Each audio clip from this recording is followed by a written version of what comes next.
স্বাগত জানাচ্ছি অবিরাম বাংলা সংবাদে মমরিনাজ মমের। শুরুতেই বিআরবি কেবল সংবাদ শিরোনাম। ইরানে মার্কিন হামলার পর বাড়ল তেলের দাম। কুয়েতের আকাশে ক্ষেপণাস্ত্র, মার্কিন ঘাঁটিতে হামলার দাবি ইরানের। গোপালগঞ্জে মোটরসাইকেলে বাসের ধাক্কা, নিহত 5। জাতীয় ঐক্য ও দেশ গড়ার প্রত্যয়ে কাজ করছে সরকার, স্বরাষ্ট্রমন্ত্রী। আদদিনে 6 শিশুর মৃত্যুর ঘটনায় অবহেলার অভিযোগে মামলা। দেখছিলেন ক্রাউন সিমেন্ট সংবাদ শিরোনাম, এবার বিস্তারিত। জ্বালানি পরিবহনে কৌশলগতভাবে গুরুত্বপূর্ণ ইরানের বন্দর আব্বাসের একটি সামরিক ঘাঁটি লক্ষ্য করে যুক্তরাষ্ট্র নতুন করে হামলা চালানোর পর বিশ্ববাজারে তেলের দাম বেড়ে গেছে। যুক্তরাষ্ট্রের সেন্ট্রাল কমান্ড সেন্টোকম জানিয়েছে, তাদের বাহিনী ইরানের 4টি ড্রোন গুলি করে ভূপাতিত করেছে, যেগুলো হরমুজ প্রণালীর আশেপাশে হুমকি সৃষ্টি করছিল। এই ঘটনার পর বিশ্ববাজারে ব্রেন্ট ক্রুডের দাম 3.75% বেড়ে প্রতি ব্যারেল $97.83 হয়েছে। অন্যদিকে যুক্তরাষ্ট্রে অপরিশোধিত তেলের ইউএস ক্রুড দাম 4% বেড়ে প্রতি ব্যারেল $92.22 দাঁড়িয়েছে। তেহরান ও ওয়াশিংটনের মধ্যে যুদ্ধবিরতি চলার মধ্যেই হামলার এই ঘটনা ঘটল। 3 মাস ধরে চলা এই সংঘাতের কারণে হরমুজ প্রণালী কার্যত বন্ধ হয়ে গেছে, যা বিশ্বজুড়ে জ্বালানির খরচ বাড়িয়ে দিয়েছে। সাধারণত বিশ্বের মোট তেল ও তরল প্রাকৃতিক গ্যাস এলএনজি সরবরাহের প্রায় 1/5 এই হরমুজ প্রণালী দিয়ে পরিবহন হয়। গত 28 ফেব্রুয়ারি যুক্তরাষ্ট্র ও ইসরায়েল যৌথভাবে ইরানে বিমান হামলা চালানোর পরপরই তেহরান এই নৌপথ ব্যবহারকারী জাহাজগুলোতে হামলার হুমকি দেয়। যুক্তরাষ্ট্র ইরান সংঘাত শুরুর পর থেকে বিশ্ববাজারে জ্বালানির দাম ওঠানামা করছে, যেখানে ব্রেন্ট ক্রুডের দাম এক পর্যায়ে বেড়ে ব্যারেল প্রতি প্রায় $120 পৌঁছে। যুদ্ধ শুরুর আগে এর দাম ছিল $70 কাছাকাছি। হরমুজ প্রণালী আবার খুলে দেওয়ার জন্য শিগগিরই একটি চুক্তি হতে পারে, এমন আশার ওপর ভিত্তি করে চলতি সপ্তাহে তেলের দাম অনেকটাই কমে আসে। তবে গত 3 দিনের মধ্যে দ্বিতীয়বারের মতো ইরানি লক্ষ্যবস্তুতে হামলা চালাল যুক্তরাষ্ট্র, যার প্রভাব পড়েছে তেলের দামে। ওয়াশিংটনের অবশ্য দাবি করেছ, আত্মরক্ষার্থে তারা হামলা চালাচ্ছে।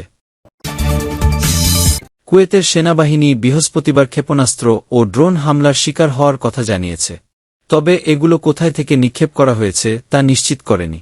মার্কিন ঘাঁটি লক্ষ্য করে পাল্টা আঘাত হানার বিষয়ে ইরানের এক দাবির পর কুয়েত হামলার কথা জানাল। এর আগে বৃহস্পতিবার ভোরে যুক্তরাষ্ট্র ইরানে নতুন করে বিমান হামলা চালায়। জবাবে তেহরান পারস্য উপসাগরের হরমুজ প্রণালীতে বিদেশি জাহাজ লক্ষ্য করে গুলিবর্ষণ করে। এরপরই কুয়েত ড্রোন ও ক্ষেপণাস্ত্র হামলার কথা জানায়। সামাজিক মাধ্যম এক্সে দেওয়া পোস্টে কুয়েতি সেনাবাহিনী লিখেছে, তাদের বিমান প্রতিরক্ষা ব্যবস্থা বর্তমানে আকাশসীমায় ধেয়ে আসা শত্রুতামূলক ক্ষেপণাস্ত্র ও ড্রোন হামলা মোকাবিলা এবং তা ধ্বংস করতে সক্রিয়ভাবে কাজ করছে। এদিকে ইরানের রাষ্ট্রীয় সম্প্রচার মাধ্যম আইআরআইবির এক প্রতিবেদনে উল্লেখ করা হয়েছে, দক্ষিণাঞ্চলে বিমান হামলার জবাবে বৃহস্পতিবার একটি মার্কিন সামরিক ঘাঁটি লক্ষ্য করে পাল্টা হামলা চালিয়েছে বিপ্লবী গার্ড বাহিনী আইআরজিসি। এক বিবৃতিতে আইআরজিসি জানিয়েছে, বৃহস্পতিবার ভোরে মার্কিন সামরিক বাহিনী বন্দর আব্বাস বিমানবন্দরের কাছের একটি স্থাপনায় হামলা চালায়। মার্কিন সামরিক বিমান যে ঘাঁটি থেকে উড্ডয়ন করেছিল, সেখানে পাল্টা আঘাত হানা হয়েছে। তবে মার্কিন ঘাঁটিটির অবস্থান বা নাম প্রকাশ করা হয়নি। গোপালগঞ্জ সদর উপজেলায় বাস ও মোটরসাইকেলের সংঘর্ষে 5 জন নিহত হয়েছেন। এ ঘটনায় অন্তত 25 জন আহত হয়েছেন। বৃহস্পতিবার দুপুর 12টার দিকে ঢাকা-খুলনা মহাসড়কের সদর উপজেলার বেদগ্রাম এলাকায় এ দুর্ঘটনা ঘটে। পুলিশ ও প্রত্যক্ষদর্শীরা জানান, ঢাকা থেকে পিরোজপুরগামী দোলা পরিবহনের একটি বাস বেদগ্রাম এলাকায় পৌঁছালে বিপরীত দিক থেকে আসা একটি দ্রুতগতির মোটরসাইকেলের সঙ্গে সংঘর্ষ হয়। সংঘর্ষের পর বাসটি নিয়ন্ত্রণ হারিয়ে সড়কের ওপর উল্টে যায়। এতে মোটরসাইকেলটি দুমড়ে মুচড়ে যায়। ঘটনাস্থলেই মোটরসাইকেলের 2 আরোহী সহ 4 জন নিহত হন। আহত হন অন্তত 25 জন যাত্রী। পরে স্থানীয়রা ও ফায়ার সার্ভিসের সদস্যরা আহতদের উদ্ধার করে গোপালগঞ্জ মেডিকেল কলেজ হাসপাতাল ও জেনারেল হাসপাতালে পাঠান। সেখানে চিকিৎসাধীন অবস্থায় 12 বছর বয়সী এক শিশুর মৃত্যু হয়। আহতদের মধ্যে 11 জন হাসপাতালে চিকিৎসা নিচ্ছেন, অন্যরা প্রাথমিক চিকিৎসা নিয়েছেন। জেলা পুলিশ সুপার মো. হাবিবুল্লাহ বলেন, নিহতদের মধ্যে 2 জন মোটরসাইকেলের আরোহী এবং 3 জন বাসের যাত্রী। নিহতদের মধ্যে এক শিশু ও একজন গর্ভবতী নারী রয়েছেন। আহত হয়েছেন আরও কয়েকজন। নিহতদের পরিচয় শনাক্তের কাজ চলছে। জাতীয় ঐক্য ও দেশ গড়ার প্রত্যয়ে বর্তমান সরকার কাজ করছে বলে মন্তব্য করেছেন স্বরাষ্ট্রমন্ত্রী সালাহুদ্দিন আহমদ। তিনি বলেন, একটি উন্নত ও সমৃদ্ধ বাংলাদেশ বিনির্মাণে দলমত নির্বিশেষে সর্বস্তরের জনগণকে ঐক্যবদ্ধ হতে হবে। আমাদের প্রধান লক্ষ্য এবং একমাত্র স্লোগান, সবার আগে বাংলাদেশ। আজ বৃহস্পতিবার প্রধানমন্ত্রী তারেক রহমানের গুলশানের বাসভবনে তার সঙ্গে ঈদ শুভেচ্ছা বিনিময় শেষে সাংবাদিকদের স্বরাষ্ট্রমন্ত্রী এসব কথা বলেন। তিনি বলেন, আমরা বিশ্বাস করি, আমরা করব কাজ, গর্ব দেশ, সবার আগে বাংলাদেশ।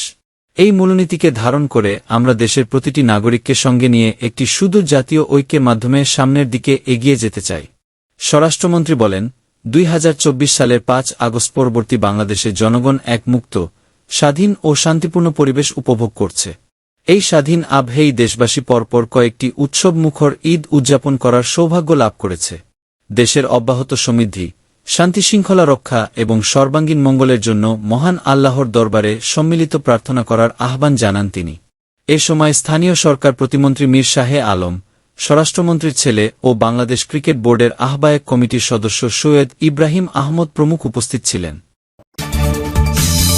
রাজধানীর মগবাজারের আদ্দিন মেডিকেল কলেজ হাসপাতালে একসঙ্গে 6 নবজাতকের মৃত্যুর ঘটনায় রমনা থানায় মামলা হয়েছে। হাসপাতালে মৃত্যুবরণ করা একজন নবজাতকের পরিবারের পক্ষ থেকে দায়ের করা ওই মামলায় অবহেলাজনিত কারণে মৃত্যুর অভিযোগ করা হয়েছে। আজ বৃহস্পতিবার রমনা থানার ভারপ্রাপ্ত কর্মকর্তা ওসি আশিক ইকবাল এ তথ্য নিশ্চিত করেন। তিনি জানান, বুধবার রাতে এই মামলা করা হয়। ডিএমপির রমনা বিভাগের উপপুলিশ কমিশনার ডিসি শেখ জাহিদুল ইসলাম জানান, মামলায় অবহেলার কারণে শিশুর মৃত্যুর কথা উল্লেখ করা হয়েছে।